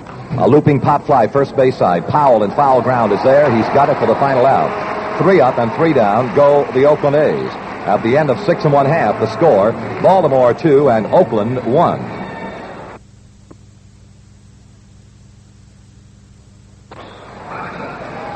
Here is Brooks Robinson in the bottom of the 7th inning against Catfish Hunter. Now, Brooks against Hunter has hit a solo home run in the 2nd inning, fly to right field in the 4th inning. He will be followed by Hendricks and then Mark Belanger. And the Catfish now, in great form, has reeled off a string of 11 straight Orioles. The pitch to Brooks is he started a swing and tried to stop it, could not do it, and it's a strike called. Sharp breaking pitch going down and away from Brooks. He offered and could not stop the swing in time. The 1-strike pitch to Brooks. High fly ball out of the shallow left field. The shortstop back, the left fielder on. The left fielder and the shortstop, the left fielder makes the catch. Rudy is there, and it's 12 in a row that have now been retired by Oakland's Jim Hunter. Elrod Hendricks, who singled in the 2nd inning. The Orioles put together 4 base hits in that 2nd inning, but only 1 run. It started with a Rettenmund bloop single to right field. He tried to run it into a double. Reggie Jackson, who made a diving attempt to catch the ball, made a miraculous recovery and threw Rettenmund out at second base. Then Brooks homered. Then Hendricks singled. Belanger struck out. Cuellar singled, but then Buford ended the inning on a fly ball to the right fielder. So the O's got 1 run on 4 hits in the 2nd inning. Since that time, they have had only the Powell home run. The pitch to Hendricks, the curve low, ball 1. And since the Powell home run, Hunter has retired 12 Orioles in a row. That is great clutch pitching. Because truly, this is absolutely a clutch ball game in the fullest sense for the Oakland A's. The 1-0 pitch. Strike called. He got the breaking ball over. 1 ball and 1 strike. For Oakland to go back home, even to their own ballpark, down 2 games to the Orioles, would be not an enviable position. Now the 1-1 offering to Hendricks. Outside high, ball 2. Yet a split here at Memorial Stadium would be a fine accomplishment for Oakland. Yesterday, the Orioles were able to beat the very best that Oakland has to offer in Vida Blue. There might be some argument about that from people who are watching Catfish Hunter as he works to the Orioles today. 2 balls, 1 strike. The pitch to Hendricks. Fly ball, well hit, deep center. Manguel going back on the warning track, back at the fence. He leaps, doesn't get it. Home run, Hendricks.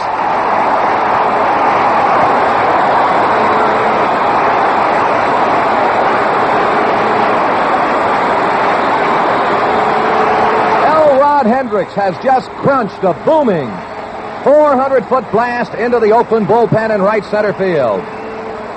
Manguel went back to the fence as if he had to play every step of the way across the warning track, and then we saw him desperately climb that wall, throw the gloved hand up, and he never had a shot at it. It was a Hendricks home run to give the O's a 3-1 lead and just a wee bit of breathing room. And now Mark Belanger, and the pitch is cut on and popped up in the middle of the infield with the shortstop Campaneris calling for it on the skin of the infield near second. He's got it for the second out. Hendricks gunned what looked like a low fastball from Hunter over the barrier some 400 feet away in right center field. Pitcher Mike Cuellar with a great ovation as he and Hunter are locked in, what could be sometimes called, to use that trite expression, a life and death struggle. But Cuellar this afternoon is 1 for 2 as a hitter, and Hunter, unbending throws, swing and a miss, strike one. Well, the Orioles, 3 runs, 3 solo home runs. Brooks Robinson, Boog Powell, and Elrod Hendricks. And now Hunter is low and away to make the count now. 1 ball and 1 strike to the Oriole pitcher, Miguel Cuellar. Hunter's move, the 1-1 to Cuellar. Swing and a miss, a ball and 2 strikes.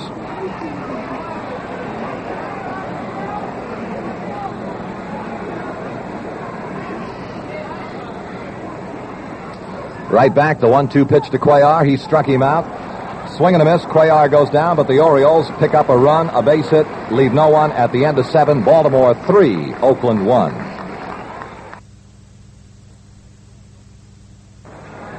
Before the Oakland A's come on against Cuellar, in the top of the 8th inning, we would like to pause for station identification. This is the Baltimore Oriole Baseball Network. Listen to all the action of the 1971 World Series here on Radio 11, WBAL in Baltimore, the City of Champions.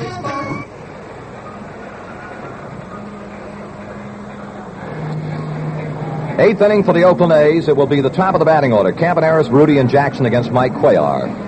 For those of you just joining us along this baseball network this afternoon, the battle between Cuellar and Catfish Hunter has been a superb pitcher's battle.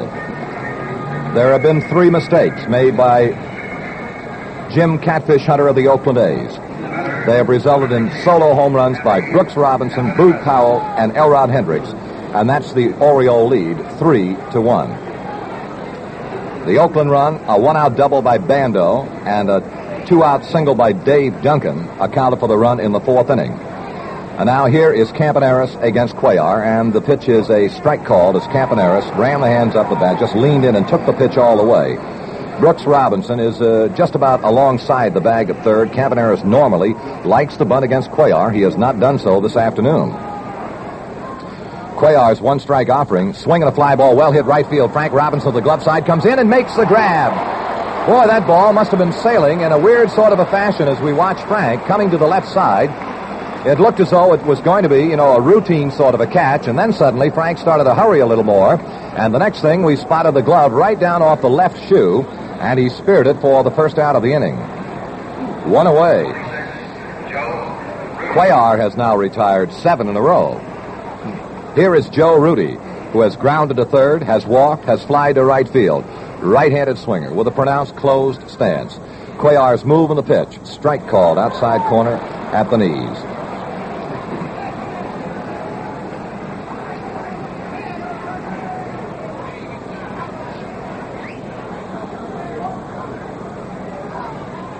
Cuellar has the sign flashed by Hendricks. Down comes the 1-strike offering. A swing and a miss at that beautiful Cuellar screwball.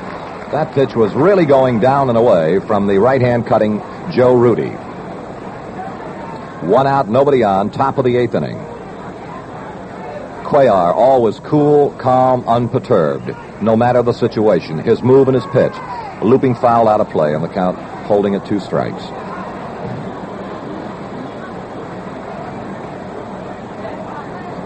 I am sure that the pressure and the importance of a game such as this does get to Cuellar, but he is one of those gentlemen that somehow or other is able to contain all such feeling well within him. The 2-strike pitch to Rudy. Just outside, a ball and 2 strikes. You hear the crowd reaction? It was another change from Cuellar. He has changed beautifully this afternoon.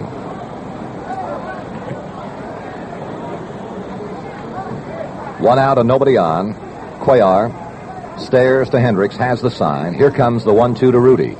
Ground ball hit toward the shortstop. Belanger charges, grabs in a belt-high hop. Throw to first, 2 down. 2 away, top of the 8th inning.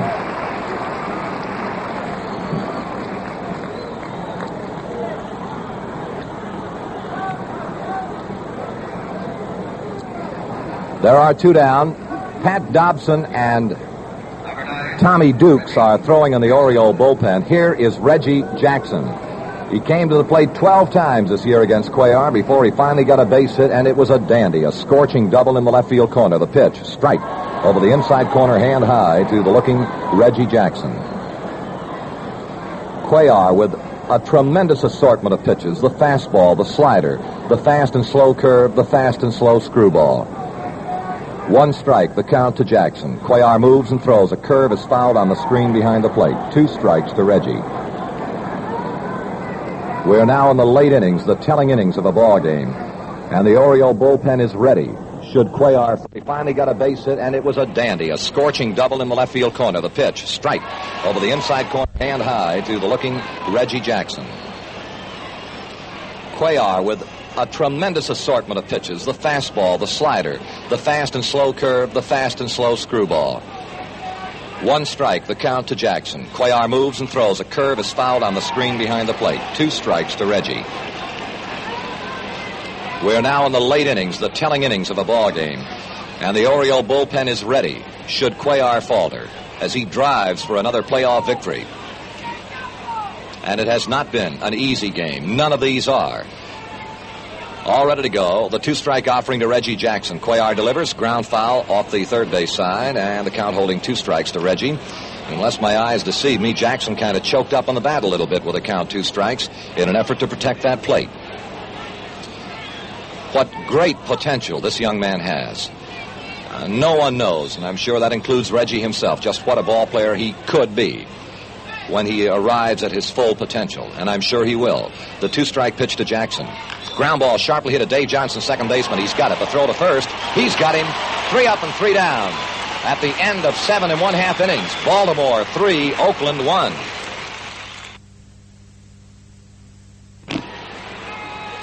The last half of the 8th inning coming along from Memorial Stadium in Baltimore, and I am laughing because inadvertently, as I called for the microphone, I did this. I hit it with my hand, and that, of course, doesn't do the audio man, our engineer and producer, in this case, Scoop Reader, any good at all. My apologies, sir. Top of the batting order in the 8th inning, bottom of the 8th with Buford. Hunter throws high and outside, ball 1. The Oakland right-hander, though he has thrown 3 home run balls this afternoon, pitching a very strong and a very tough game. The 1-0 to the waiting Buford is outside, ball 2. 2 balls and no strikes.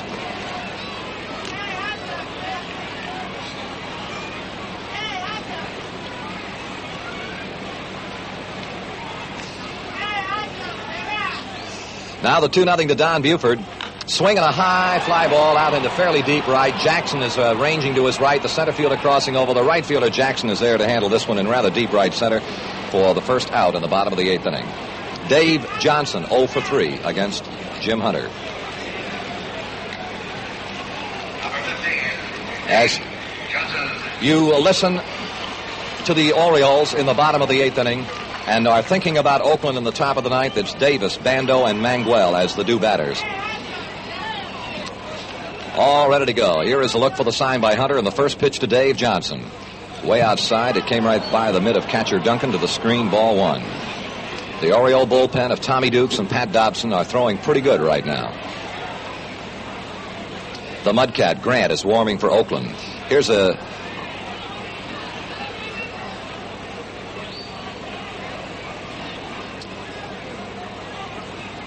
All ready to go, and the next offering sent down to Dave Johnson is cut on and missed.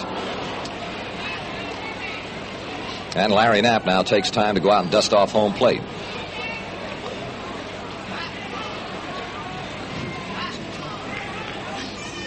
I believe the count is a ball and 2 strikes. That's exactly right. It is 1-2 to Dave Johnson. He lost the count momentarily. Hunter throws high. Now it's 2-2.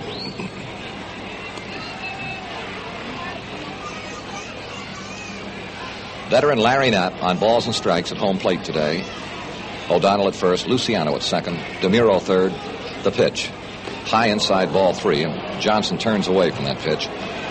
Down on the left field foul line, it's Kunkel. On the right field foul line, the fine veteran Hank Soler. Well, Duncan saw something from Jim Hunter that he obviously did not think a whole lot of, and has run to the mound to talk to the Catfish about it. A reminder.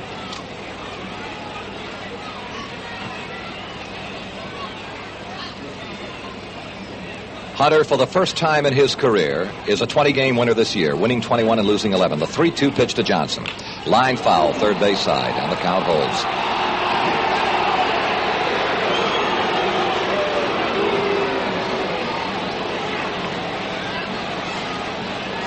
The count to Dave Johnson, 3 balls, 2 strikes, 1 out, nobody on, bottom of the 8th. Hunter's move, the 3-2 pitch to Johnson. Outside low, ball 4. Hunter has given up a walk. And that for the Catfish will be his first walk since he walked Buford to start the ball game. His first walk since Buford opened the ball game with a base on balls. Mudcat Grant throwing in the Oakland bullpen. And here is Boog Powell.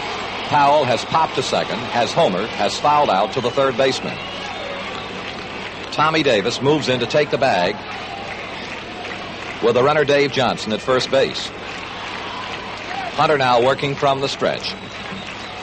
One of the few times he has done so today. The pitch is high and outside, and Powell ran up as if he were going to bunt. He ran up on the pitch, shortened up on the bat, and just looked at it all the way, and that's the reason for the crowd response that you hear. I wish you could have been in this ballpark the first game that Earl Weaver managed the Orioles. Boog Powell, as a base runner, stole second. You talk about crowd reaction, you should have heard it. 1 ball, no strikes to Powell. Hunter sets at the belt, kicks and throws. High and inside, and the count is 2 balls, no strikes to Boog. And for the first time in the ball game, Hunter is now getting behind the hitters. Along with the Mudcat Grant, the left-hander Darrell Knowles has joined Grant in the Oakland bullpen. 2 balls, no strikes to Powell. Johnson walks out a very shallow lead at first, the set by Hunter, and the 2-0 to Boog. Ground foul, first base side, and he had to let go with a right hand at Powell. It hurts.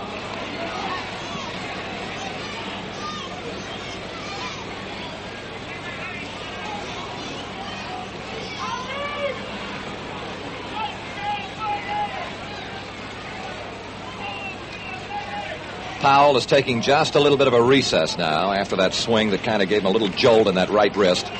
And Larry Knapp, the plate umpire, just steps out from behind the catcher to let Boog know that he can have the time that he needs, and now is back in position and ready to go. A 2-ball, 1-strike count to Powell. Hunter is ready. Here's his pitch. Powell squares and bunts foul up the screen, and out of play. 2-2. A bunt by Boog Powell.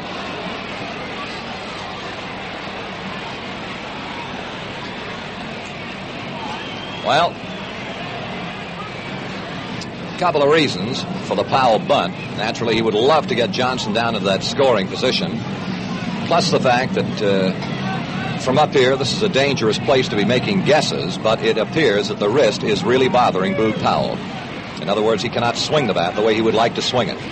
2-2, the count to Powell. Hunter ready, here's the pitch. Inside. At a ball 3, and a check of swing also gives Powell a twinge of pain. So we have a full count, 3-2 to Boog. Of course, for what little bit it would be worth, Powell could be kind of, playing a little game with a catfish.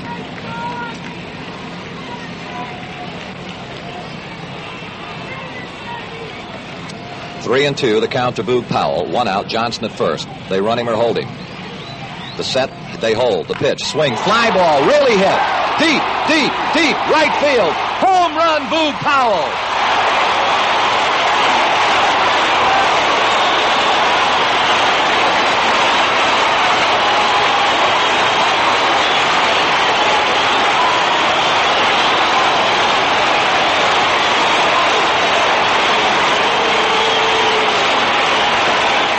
Well, any of you who are sport fans who listen regularly rather than just occasional fans who make it their business to listen to a championship series and World Series, you have heard over the course of years how many times an announcer will make a statement that I have just made about how that wrist is really hurting Powell, and he gives evidence of it on a check swing, on a swing and letting go of the bat, steps out of the plate, and then have him cream a pitch. And if I can use that expression, Powell just hit the daylights out of the ball over the Oakland bullpen, and Baltimore now has a 5-1 lead, and here is Frank.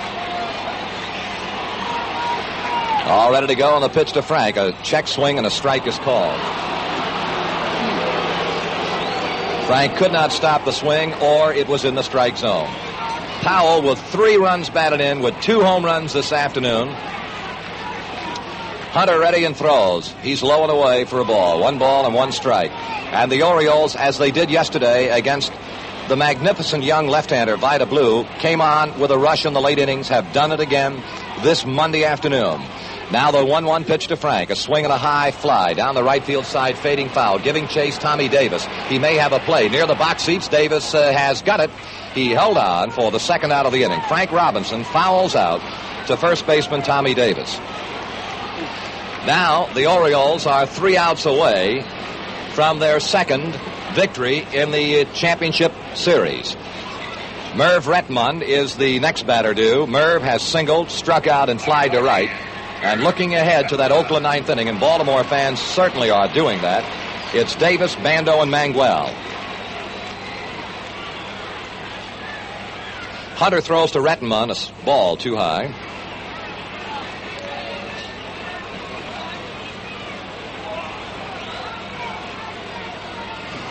And the 1-0 pitch coming on to Retmund is a strike call. 1 ball and 1 strike. There is a point to be made about Baltimore's baseball this year, and for that matter over the past few years.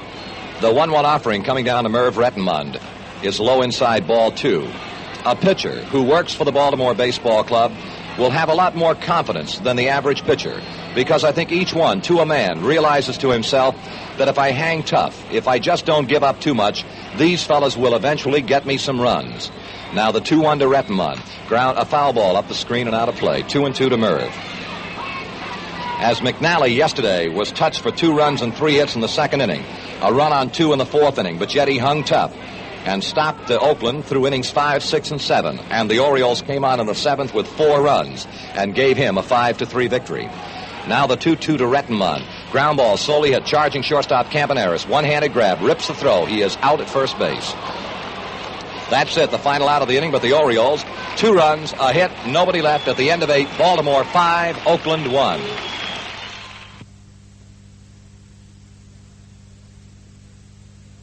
Sal Bando, he has been in the thick of everything that Oakland has been able to do, though they lost the first game and are dangerously close to their second straight. Bando has grounded to short, has doubled and scored the lone Oakland run, has grounded to third base. Cuellar is in his move and has pitched to Bando. High, ball 1. Cuellar now has retired 10 in a row since the double by Reggie Jackson back in the 6th inning. The 1-0 strike is called. Trailing by 4, the A's content to take a bit more than they would normally. The count is 1 ball and 1 strike.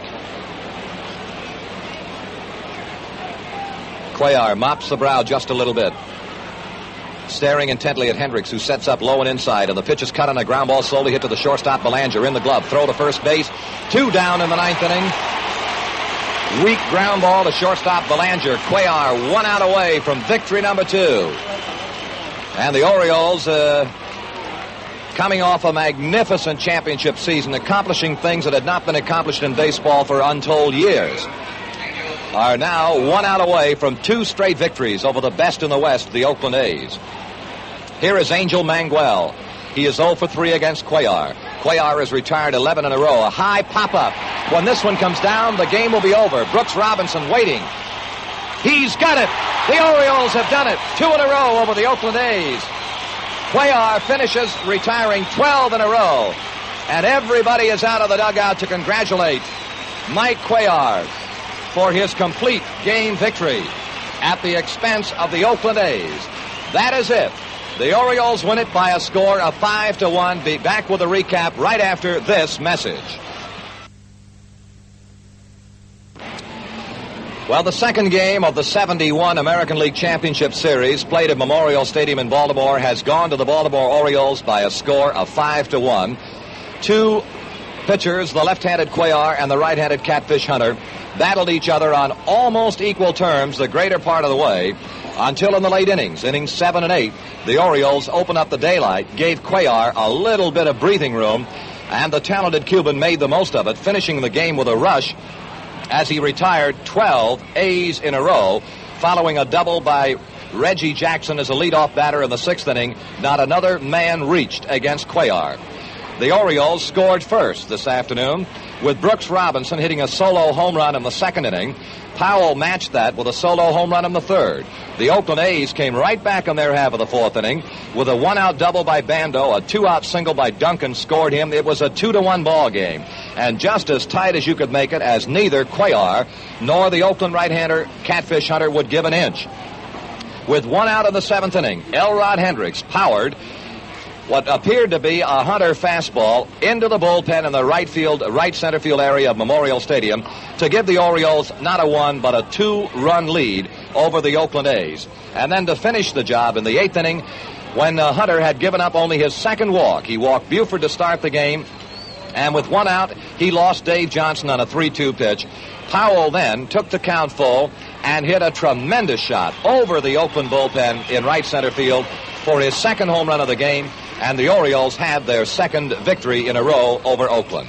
We'll be back with more highlights of this afternoon's game after this message. For the second day in a row, the Baltimore Orioles have been forced to use what sometimes can be called late foot. In their first game victory Sunday afternoon before 42,621, the Orioles had to come from behind, and they did it with a 4-run, 4-hit attack in the bottom of the seventh inning to defeat the Oakland A's by a score of 5-3. Here in Game 2 this afternoon, Cuellar and Catfish Hunter settled down to a ding-dong pitcher's battle. Hunter had the great misfortune today to throw 4 home-run pitches, and that's the difference in the ball game. The Oakland A's against Baltimore this year have hit 5 home runs. All 5 of the Oakland A's home runs have been hit in Oakland. They have yet to hit a home run in this ballpark this year. The Orioles, with 9 regular season home runs against Oakland pitching, added 4 more this afternoon. And finally, in the final 2 innings, it got to be a little bit easier for Cuellar, who battled Hunter in a 2-1 ball game for the better part of the afternoon and finally won out. And we'll be back with our final word in today's game after this message. Well, our final word, here are the totals for you in the Oriole victory this afternoon. Baltimore, 5 runs, 7 base hits, no errors, and the Orioles strand 3. The Oakland A's 1 run, 6 hits, no errors, and 5 left. Cuellar, the winner. Catfish Hunter is the loser. This program was brought to you by authority of the Baltimore Oriole Baseball Club under rights purchased by the National Brewing Company. Any rebroadcast or other use of the play-by-play description without written consent is prohibited. The next Oriole broadcast, the third game of the 1971 American League Championship Series, will be tomorrow afternoon, Tuesday, when the Orioles meet the Oakland A's at the Oakland Coliseum. Airtime, 2:55 Baltimore time. Network facilities are arranged by Dennis Dunn Incorporated. Our engineer has been Scoop Reader. This is Chuck Thompson, along with Bill O'Donnell and for John Gordon, saying so long from Memorial Stadium in Baltimore. Once again, the final score in Game 2. Baltimore 5, Oakland 1. Good afternoon, everybody.